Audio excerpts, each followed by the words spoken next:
শ্রমিক দিবসের সম্মানিত সভাপতি, পর্যটন থানা শাখার সম্মানিত সভাপতি, সাবেক ছাত্র জনাব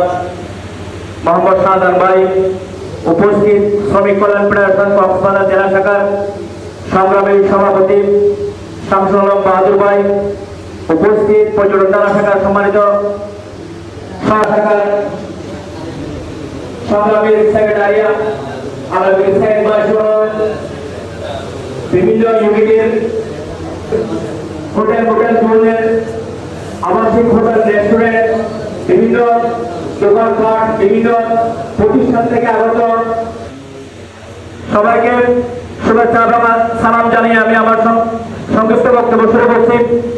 পহলা, আমি সর্বপ্রথম বলতে চাই পহলা মে কি? পহলা মে কি জন্য হয়েছিল? পহলা মে হয়েছিল ইউরোপে যখন